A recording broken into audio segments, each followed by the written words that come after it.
Ruckus ना फैले और सही मुद्दे पे डिस्कशन हो, इसके लिए मीटिंग बुलाई गई है, कैसे देख रही हैं? ये होना ज़रूरी है, हर सत्र से पहले होता है। हालांकि जो विपक्ष है उनको सिर्फ यही चाहिए कि संसद की जो सत्र है उसको कैसे डिस्ट्रप्शन किए, उसको कैसे जो जनता की टैक्स के पैसों से संसद की सत्र जो चलती है, विपक्ष की ये जो गुंडागर्दी बोलिए या चिखम चिल्लाना जो बोलिए, उनका एक ही मुद्दा रहता है कि संसद के सत्रों को कैसे डिस्ट्रप्शन हो। और सरकार पूरी कोशिश करती है कि जो ज़रूरी से ज़रूरी बिल है उसको कैसे पारित करे। तो मुझे आशा है आज आदरणीय प्रधानमंत्री जी भी जो उनका भाषण भी रहेगा, संसद के शुरुआती दिन में भी रहेगा, तो हमेशा सरकार की ओर से हमारा हमेशा उनसे आवेदन है कि आप संसद को सही ढंग से आप चलाने दें। और ये जो लोकतंत्र है, गणतंत्र के मंदिर में ऐसे जो क्या बोलेंगे चीखम चिल्लाना ये मत करे, सारा दुनिया देखती है। जी, एनसीपीआई में जो रिवल ग्रुप का वो जो मान्यता है वो नहीं मिला है, लेकिन उनको भी मीटिंग में सेपरेटली बुलाया गया है एनसीपीआई पार्टी के तौर पे, कैसे देख रहे हैं? ये आदरणीय अध्यक्ष जी का सिद्धांत है। हमारे पार्लियामेंट्री अफेयर्स के जो आदरणीय सम्मानीय मंत्री हैं किरण रिजिजू जी, उन्होंने चिट्ठी दिया है। तो ये संसदीय क्षेत्र में अगर आदरणीय अध्यक्ष जी को लगता है कि उनको अलग से चिट्ठी देके बुलाना चाहिए तो उनका निर्णय है। हम पॉलिटिकल पार्टी है तो हम लोग इसमें कोई टिप्पणी नहीं कर सकते हैं। अभिषेक बनर्जी कल कॉन्स्टिट्यूंसी में, पार्लियामेंट्री कॉन्स्टिट्यूंसी में वो तोड़ा गया इलीगल बताकर। वो कह रहे हैं कि मैं कोर्ट जाऊंगा, जो इलीगल नहीं था, मेरे पास सारे डॉक्यूमेंट्स हैं। ये वेंडेटा पॉलिटिक्स कहीं ना कहीं कर रहे हैं, तो समय हमारा भी आएगा, कैसे देखते हैं? दो चीज़, एक हमारे बंगाली में कहावत है कि उसका वही ये चला गया, मतलब सांप जो है, सांप का पूरा ख़त्म हो चुका, लेकिन अभी तक वो अपना झूठ मूठ का वो जहर उगल रहा है। तो अभिषेक बनर्जी जी वो जो बोल रहे हैं ना कि every action has an reaction, action तो उन्होंने किया था, उनके दौरान हुआ था, अब तो रिएक्शन हो रहा है। हमारे पश्चिम बंगाल में विपक्ष को, खास करके भारतीय जनता पार्टी को, ये जो डीजे वाले बाबू जो है, ये जैसे बातें किए थे, जैसे डराने धमकाने, चुनाव आयोग को पेड़ से बांध के पीटने की बात, विपक्ष को, खास करके भारतीय जनता पार्टी के कार्यकर्ताओं को लगातार मारना, बेघर करना, हमारे जो माताएं हैं, बहनें हैं, उनका सम्मान से खेलना, सब तो इन्हीं के ज़माने में हुआ था। तब कहाँ गई थी इनका ये कोर्ट में जाना? अगर तब नहीं गए, अब जाइए ना, कोर्ट तो हर किसी के लिए खुला है। अगर ये आपको लगता है कि ये इलीगल नहीं है तो आपको तो नोटिस मिल गया था, बाकायदा पहले ही मिल गया था, ये डेमोलिशन से पहले, बुलडोज़र से पहले ही मिल गया था। तभी क्यों नहीं गए थे? तब क्यों नहीं गए थे? क्योंकि आपके पास इसका कुछ पेपर्स नहीं था। ये गैर कानूनी बिल्डिंग है। आपका बुआ जब मुख्यमंत्री थे, आप कहीं ना कहीं कुछ भी करके आप बना के ऐसे बड़े बड़े बिल्डिंग, 5 माले की बिल्डिंग बना रखे थे। तो अब सरकार जो काम कर रही है वो उचित तरीके से काम कर रही है। जो कोई भी जो इलीगल है कंस्ट्रक्शन, उसको तोड़ा जाएगा।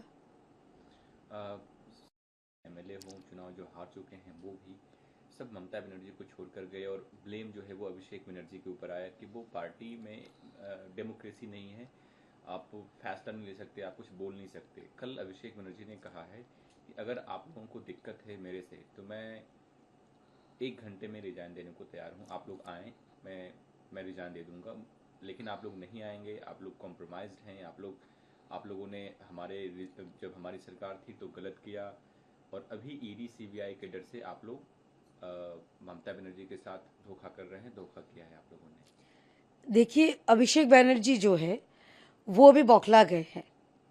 वो और उनके बुआ अपने आप को राजनीतिक रूप से रेलिवेंट रखने के लिए, राजनीतिक रूप से सारा देश में रेलिवेंट रखने के लिए ये बोल रहे हैं कि हम रिजाइन दे देंगे, आप वापस आ जाइए, ताकि उनका पार्टी बच जाए। नहीं तो ये पार्टी तो सिर्फ बुआ और भतीजा का पार्टी बन चुका है। तो अगर आपको रिजाइन देना ही तो आप दे क्यों नहीं देते हो? आप दे के बोलो कि मैं रिजाइन दे चुका, लो आप वापस आ जाओ। अगर सच में अगर उनका मन में सद्भावना होता तो रिजाइन करके बोल देते, क्योंकि इनका जो था, अभिषेक बैनर्जी किसी को बात नहीं करने देते, छोटे बड़े का सम्मान नहीं रखते हैं, फैशिज्म चलाते हैं पार्टी में, अपने एक नायक तंत्र पार्टी में चलाते हैं। तो मैं बोल रही हूँ कि आप अगर आपको रिजाइन देना ही होता तो आप दे के उनको बुला लेते। आपकी इतना पार्टी के लिए अगर इतना चिंता होता तो आप दे के बुला लेते, चलो पार्टी तो बच जाएगी। उनको देना नहीं है, उनको सत्ता, वो तो सोच रहे थे कि ममता बनर्जी फिर से क्षमता में आ जाएंगी और कुछ दिनों में वो मुख्यमंत्री बन जाएंगे। वैसे ही लोग उनको युवराज करके बोलते थे। तो पश्चिम बंगाल में तो कोई राजतंत्र नहीं चल रहा था, लेकिन अपने आप को युवराज मानने वाला जो शख्स, आपको लगता है कि वो इस्तीफा देने वाले हैं? वो इस्तीफा की बात पूरा नाटक है, पूरा अपने आप को रेलिवेंट रखने के लिए एक उनको झांसा दे रहे हैं जो अपने पार्टी में ही थे। और कुछ दिन पहले इन्हीं के लिए तो कहा था कि एजेंसिया से बचने के लिए ये जा रहे हैं। तो अब एजेंसिया से बचने के लिए अगर वो चले गए, अगर वो टेंटेड है, तो उसको क्यों बुला रहे अपने पार्टी में? तो एक तरीके से बात कीजिए ना। कभी बोल रहे हैं कि वो टेंटेड है, कभी उनको उनके हाथ पैर पकड़ के बोल रहे हैं कि प्लीज़ वापस आ जाओ, नहीं तो मैं तो कहीं नहीं रहूँगा सारा पूरा पॉलिटिकल सिनेरियो में। तो अगर इस्तीफा देना हो तो वो दे देते। जब से बीजेपी की तीसरा दिन है, वो पहले नॉर्थ ईस्ट में थे, कल रात को कोलकाता वापस आए, आज भी बहुत महत्वपूर्ण मीटिंग है। कई मीडिया रिपोर्ट्स की माने तो सिक्योरिटी, जो बॉर्डर सिक्योरिटी हो या फिर गुड गवर्नेंस हो या फिर लॉ एंड ऑर्डर हो, तमाम कैसे बंगाल आगे बढ़े, इस पे चर्चा शायद चल रही है। आप कैसे देखती हैं उनके इस दौरे को? एक पश्चिम बंगाल के निवासी होने के नाते हमारे आदरणीय गृह मंत्री जी जो दौरे लगाए हैं उत्तर बंगाल के, और जो सीमा के जो वो दौरे लगाए हैं, ये निश्चित हो रही हूँ कि मेरा बंगाल अभी सेफ है। जो घुसपैठिया बोलिए या ये बॉर्डर इलाके से जो तस्करी होती थी, जो अवैध लेन देन होता था, ये सब बंद होने की कगार पे है, क्योंकि पूरा फेंसिंग के काम ज़ोरों शोर से चल रहा है और पूरा फेंसिंग हो जाएगी और कुछ शायद बाकी है और ये काम भी बहुत जल्द ख़त्म हो जाएगी। ये है पश्चिम बंगाल में हम पावर में आने से पहले, सत्ता में आने से पहले, ये हमारी गारंटी थी, ये हमारा संकल्प पत्र में भी था।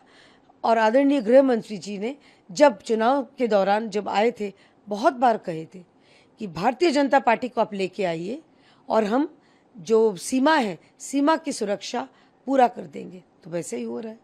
और सिर्फ वो नहीं, और एक बहुत ज़रूरी काम आदरणीय गृह मंत्री जी ने उन्होंने किया है कि ये जो बर्थ एंड डेथ रजिस्टर, इसमें जो घोटाले, जैसे अवैध तरीके से डेड वोटर्स हमने देखा था SIR के दौरान, जो ममता बनर्जी का या जो विपक्ष है उनका कोर वोट बैंक हुआ करता था, इसमें भी थोड़ा सा चर्चा हुई है कि इसको कैसे स्वच्छ बनाया जाए। तो ये भी मैं समझती हूँ कि ये बहुत ज़रूरी था। और ऑफ कोर्स सबसे और एक इम्पॉर्टेंट बात है कि अमूल का एक 700 करोड़ का जो फैक्ट्री, उसका नींव यहाँ पर रखा जा रहा है, प्लांट का। और ईस्टर्न इंडिया में, या बोल सकते हैं कि सारे भारत में सबसे बड़ी दही बनाने की जो प्लांट अब पश्चिम बंगाल में ही होगा और पश्चिम बंगाल से सारा देश को दही जाएगा। तो ये बंगाली होने के नाते, एक पश्चिम बंगाल निवासी होने के नाते बहुत बड़ी गर्व की बात है। मैम, फुटबॉल फाइनल है, तो कैसे देख रही हैं आप, क्या उम्मीद कर रही हैं, कैसे एंजॉय करेंगे आप लोग? देखिए, मेरा फेवरेट टीम, मेरा फेवरेट प्लेयर अर्जेंटीना और मेसी है, तो हम लोग तो देखेंगे। और बंगाली नॉर्मल तौर से ये फुटबॉल के बहुत बड़े शौकीन हैं। हमारे यहाँ बड़े बड़े क्लब है और सबसे अच्छा लग रहा है कि इस बार हमारे आदरणीय मुख्यमंत्री जी भी, जो जायंट स्क्रीन लगाया जाएगा सारे प्रदेश के बहुत सारी जगह में, वो खुद जायंट स्क्रीन में फुटबॉल देखेंगे। और यही अंतर देखिए, इसमें मैं राजनीति नहीं लाना चाहती हूँ, लेकिन जो हमारे पिछले की सरकार खेला हॉबे बोल के खेल के बारे में कुछ नहीं किया, लेकिन हमारी सरकार खेला हॉबे नहीं बोल के वाकई में जो फुटबॉल प्रेमी हैं उनके लिए आज बहुत मतलब महत्वपूर्ण दिन है जिनके लिए, वो बहुत अच्छे काम कर रही है। जायंट स्क्रीन जो लगाया जा रहा है, बहुत सारे लोग एक साथ देख पाएंगे, आनंद उठा पाएंगे। तो ये एक फुटबॉल प्रेमी हो या नहीं हूँ, अच्छा लग रहा है।